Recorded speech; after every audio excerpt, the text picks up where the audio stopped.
The video is purely educational and is not a financial advice. Trading involves financial risk. Past performance is no guarantee of profits. Please consult a SEBI registered financial advisor before making any investment decisions. नमस्कार दोस्तों, बहुत समय के बाद आपसे रूबरू हो रहा हूँ। कोशिश करूँगा कि आगे कंटिन्यूटी बनी रहे। वैसे आज चर्चा करने वाले हैं हम कि निफ्टी के बारे में। लास्ट टाइम निफ्टी लगभग 24,500 के पास 3 महीने पहले अप्रैल में थी और फिर इसको ब्रेक करने के लिए अटेम्प्ट मई में और जुलाई में लिया गया, मतलब 3-4 अटेम्प्ट ले लिए गए हैं, बट हर बार फेल हुई है। तो क्या अब की बार 24,500 का लेवल ब्रेक कर करके निफ्टी 26,000 तक जाएगी? ना मंडे को स्टॉक मार्केट कैसा रहेगा, बुलिश रहेगा या बेरिश रहेगा, एफआईआईज का क्या स्टैंड है और टेक्निकल चार्ट क्या कहते हैं? इस हफ्ते क्या रहनी चाहिए हमारी या ट्रेडर की रणनीति? काम की बात, नो बकवास, क्योंकि ट्रेडर्स आते हैं मार्केट में पैसा बनाने, ना कि पीएचडी करने। पिछले कुछ दिनों से हैवी बमबारी हो रही है मिडिल ईस्ट में। यूएस लगातार कर रहा है बमबारी, उधर से भी रिटालिएशन है, पर हमारा जो मार्केट है वो गिर नहीं रहा है। आप अगर आईटी सेक्टर देखोगे तो लगातार पिछले हफ्ते भर से 10% से ज़्यादा ऊपर चल गया है। और अब कल रात एक न्यूज़ आई, मतलब आप कह लो अभी से 8-10 घंटे पहले, कि ट्रंप ने जो हैवी स्ट्राइक की अनाउंसमेंट करी हुई थी कि हम भयंकर बमबारी करने वाले ईरान पे, वो याद रखेगा, अब वो उन्होंने कैंसिल कर दी है। शायद ट्रंप अंकल के स्टॉक ब्रोकर ने कहा है कि भाई अभी हम रेडी नहीं है। तो मार्केट सेंटिमेंट तो मंडे को पॉजिटिव रहने की पूरी उम्मीद है, क्योंकि न्यूज़ हर तरफ पॉजिटिव है। पर रुको जरा, अभी पूरी पिक्चर बाकी है। निफ्टी का जो पीई है वो लगभग 20.78 है, which is still below the median PE of 20.88। अब इसका मतलब ये है कि अभी जो क्वार्टरली रिजल्ट्स आए हैं, ठीक है, वो अच्छे आए हैं। निफ्टी हमारी थोड़ी अंडर वैल्यूड है अभी भी, और जो रिजल्ट्स अच्छे आए हैं इससे ईपीएस जो है हमारा बढ़ गया और पी हमारी थोड़ी सी अंडर वैल्यूड हो गई, यानी कि अभी और बाइंग आ सकती है एज पर वैल्यूएशन। एफआईआई ने भी कैश मार्केट में जो सेलिंग है जुलाई में सिर्फ 5,778 करोड़ की करी है। That's a positive sign for retail investors, क्योंकि एफआईआई अब कम कर रही है सेलिंग। और भी अगर देखने वाली बात है कि एफआईआई का जो इंडेक्स फ्यूचर में लगातार शॉर्ट पोजीशन भी जो है वो कम हो रहा है, जिसका मतलब है कि पिछले दिनों से एफआईआईज हमारे स्टॉक मार्केट में बुलिश रही है। पर इसका यह मतलब भी हो सकता है कि अगर लॉन्ग टर्म आउटलुक एफआईआईज का अभी भी बेरिश है तो वो अब फिर से शॉर्ट पोजीशन इंक्रीज करेंगे। कि क्यों? क्योंकि उन्होंने जो पुरानी शॉर्ट पोजीशन थी वो कवर कर ली, और सारी शॉर्ट पोजीशन जो ओपन इंटरेस्ट है वो कम हो गया कवर करने से।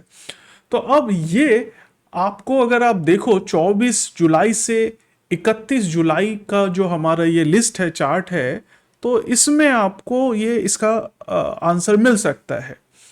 ऐसे हालात में फिर से जो मार्केट है हमारी गिर सकती है अगर वो फिर से शॉर्ट पोजीशन एक्यूमुलेट करे, क्योंकि मार्केट साइक्लिक होती है, तो इसका डर है अभी भी। ऐसा नहीं है कि एकदम सारी पोजीशन लॉन्ग कर लो, नहीं। नॉर्मली एफआईआईज मोस्टली देखिए लिक्विड जोन में शॉर्ट पोजीशन बनाएगी। तो क्या कहता है हमारा चार्ट, चलिए इसको भी समझते हैं। दोस्तों ये हमारा निफ्टी का चार्ट है। लॉन्ग रन में अगर हम देखें, ये हमारा लॉन्ग रन का स्लोप है, जिससे हमारा ग्रोथ काफ़ी ज़्यादा बढ़ गया था यहाँ, और प्राइस हमारा फिर इसको ब्रेकआउट करके नीचे आया, और नीचे आने पर एक यहाँ पे हमारा दूसरा स्लोप है, थोड़ा सा शैलो है, इस लेवल पे आके थोड़ा सा बाउंस कर रहा है। सो क्वाइट पॉसिबल कि we may get some different short of level kind of this, हमें एक नया ट्रेजेक्टरी मिल जाए, एक नया ट्रेंड मिल जाए निफ्टी के फिर से बढ़ने का। It's quite possible. तो ट्रेंड हमेशा जो होता है, शार्पनेस ट्रेंड की या शैलोनेस है ट्रेंड की, वो घटती बढ़ती रहती है। बट अगर यहाँ पे हम केयरफुली यहाँ पे देखें तो हाँ, ये हमारा लेवल था सपोर्ट का, जहाँ पे प्राइस हमारा बाउंस कर गया। अब यहाँ पे देखने वाली बात है कि जो हमारा टॉप था 26,300 के आसपास को भी 2-3-4 बार कोशिश करी गई कि मार्केट टूट जाए, नहीं टूटा। अब रिसेंटली अगर हम डेटा पे आते हैं तो रिसेंट डेटा के हिसाब से अगर आप देखो, तो अगर हम यहाँ पे और भी गौर से देखें तो we can create symmetric triangle here, symmetric triangle bottom पे है, तो जब बॉटम पे होता है सिमेट्रिक ट्रायंगल तो चांसेस होता है कि प्राइस हमारा ऊपर चला जाए।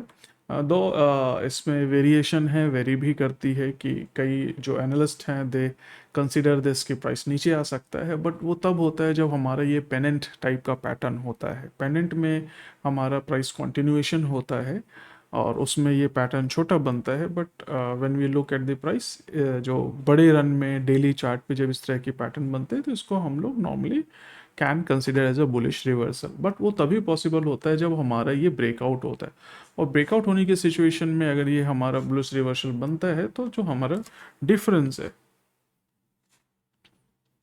हमारा जो प्राइस का डिफरेंस है तकरीबन इतना, ये हमारा आपको देखने को मिल सकता है ब्रेकआउट के बाद, विच मीन्स 25,800 850 के आसपास तक का लेवल देखने को मिल सकता है। मतलब 26,000 का जो लेवल है वो निफ्टी टच कर सकती है। बट उससे पहले हमारे पास दो हर्डल है, इंपॉर्टेंट हर्डल है। निफ्टी वहाँ तक जाएगी उससे पहले का जो हमारे पास हर्डल है, वो पहला हर्डल है कि मैं पहले यहाँ से ट्राइंगल हटा देता हूँ, ठीक है, and we will see as a support resistance. हमारा जो पहला रेजिस्टेंस है, this is kind of resistance level हमारा, ठीक, ये हमारा रेजिस्टेंस लेवल है विच इज अराउंड 24,500 के आसपास का, ठीक है। 24,500 is a kind of a psychological level also, भी राउंड फिगर में है और हर्डल भी है। तो इसके ऊपर 24,500 के ऊपर अगर देखो तो ये हमारा जो एरिया है that is created, this area is consider as above 4,500 का ऊपर का लिक्विडिटी एरिया जोन। अब ये एक ऐसा एरिया है जहाँ पे रेजिस्टेंस ब्रेक होने पे लोग बाय करते हैं, और जिन्होंने शॉर्ट किया था रेजिस्टेंस पे उनका स्टॉप लॉस होता है। तो स्टॉप लॉस वाले भी बाई करके क्लोज करते हैं पोजीशन, और फ्रेश पोजीशन वाले भी बाई करते हैं। बहुत ज़्यादा लिक्विडिटी बायर की आती है यहाँ। तो इस सिचुएशन में अगर एफ इसको सेल करना है, जहाँ पे उनको बहुत ज़्यादा बायर चाहिए, तभी वो सेल कर पाएंगे, और उससे क्या होगा कि उनका इम्पैक्ट कॉस्ट कम आएगा। तो 24,500 के ऊपर का लेवल क्रूशल लेवल होगा। तो अगर ये लेवल टूट जाता है, प्राइस इसके ऊपर सस्टेन कर जाती है 24,600 के ऊपर, तो फिर हम आगे का टारगेट 24,800 या 850 का रख सकते हैं। बट ये हमारा बहुत ही क्रूशल एरिया होगा, इसके ऊपर प्राइस हमारा जाए और फिर इस रेंज से बाहर निकल आए। तो ये जो एरिया होगा इसको हम लोग जनरली कहते हैं अवॉइड करो, नो ट्रेडिंग जोन इसको हम कहते हैं, ठीक है। दो, इसके नीचे जो हमारा होता है ये हमारा होता है सप्लाई जोन, ठीक है। तो यानी कि आप कह लो कि ये रेजिस्टेंस से लेकर के रेड वाली कैंडल का ओपन तक, तो ये हमारा हो गया सप्लाई जोन का एरिया। मैं कलर थोड़ा सा चेंज कर देता हूँ। So let's see, consider this thing is white, ठीक है। तो ये हमारा हो गया सप्लाई जोन, जैसे बॉटम पे हमारा डिमांड जोन होता है। तो ये भी एक ऐसा एरिया है जहाँ पे सेलिंग प्रेशर आने लग जाता है, यानी कि लोग सेल करने लग जाते हैं, या एफ भी हो सकता है कि सेल करने लग जाए। तो इस तरह की सिचुएशन में what you have to do is, आपको क्या करना है, मंडे को यानी कि कल, ये हमारा है कैंडल का हाई विच इज़ अप्रॉक्सीमेटली 24,425 के आसपास। प्राइस इसके ऊपर ब्रेकआउट होना चाहिए, न्यूज़ अच्छी है तो हो सकता है ब्रेकआउट हो।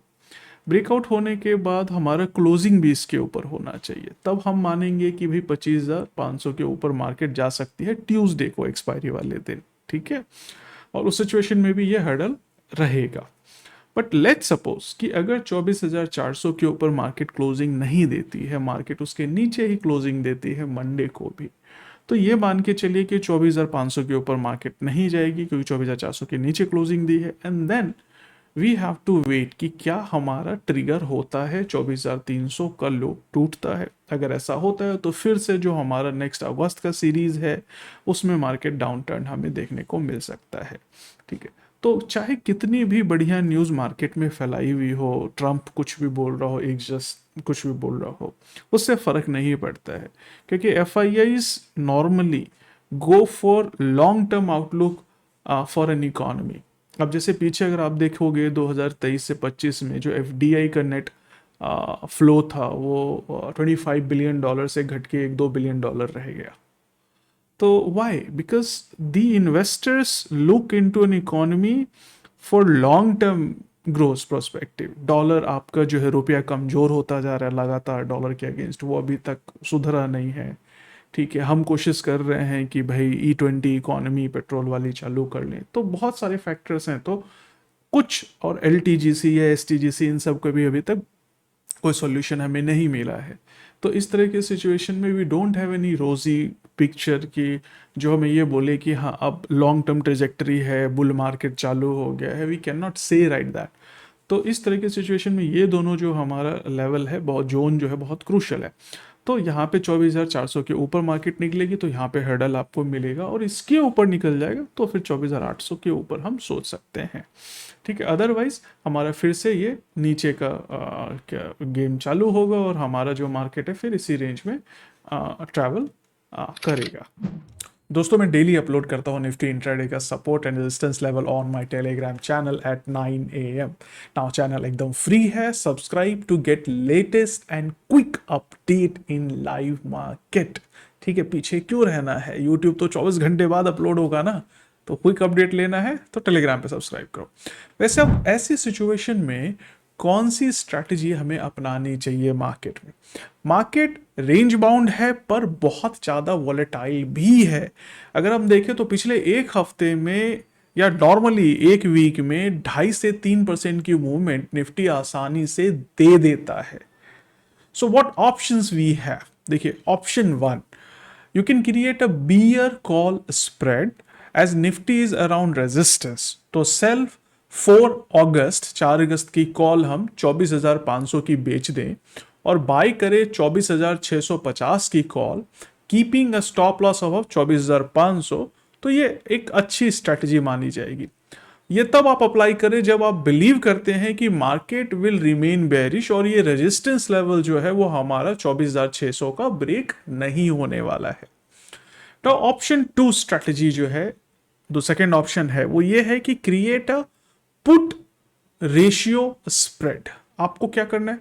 सेल 2 लॉट्स ऑफ 4 अगस्त 24,350 की put and buy 1 lot of 24,550 की पुट इफ यू बिलीव कि broadly the market will be bearish. ठीक है, ओवरऑल मार्केट बेयरिश ही होगा, बट इन ऑड केसेस अगर मार्केट बुलिश हो जाता है, ठीक है, एंड इट रिमेन्स अबव 24,400 या 24,500 on the date of expiry, तो इस सिचुएशन में ये रेशियो स्प्रेड जो है पुट का वो आपको बहुत काम आएगा।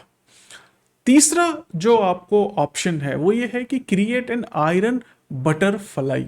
ठीक है ना, उसमें क्या करना होता है कि आपको 4 अगस्त वाली जो कॉल है 24,400 की वो बेचनी है, और पुट भी जो है वो भी 24,400 की बेचनी है, कॉल और पुट दोनों सेम स्ट्राइक की। इसके बाद आपको बाई करना है 24,300 का पुट और बाई करनी है 24,500 की कॉल। ठीक है, दूर की call. Now this option strategy can target loss of 2% and a profit of 8% with a risk reward ratio of 1:4। Now अब exactly जो full strategy है आपको वो चाहिए, ठीक है, with proper explanation, तो visit malamalindia.com और otherwise join our telegram channel, it's completely free। दोस्तों, if you really like this video please subscribe to my YouTube channel और दोस्तों के साथ भी ये वीडियो जरूर शेयर करें। क्यों? क्योंकि ज्ञान बांटने से बढ़ता है, वो भी आपको कुछ शेयर करेंगे, आप भी उनको कुछ शेयर करोगे। तो मिलते हैं अगले वीडियो में, तब तक के लिए bye bye, take care, see you soon. Investment in securities market are subject to market risks. Read all the related documents carefully before investing. Registration granted by SEBI, enlistment as RA with exchange, and certification from NISM in no way guarantee performance of the intermediary or provide any assurance of returns to investors.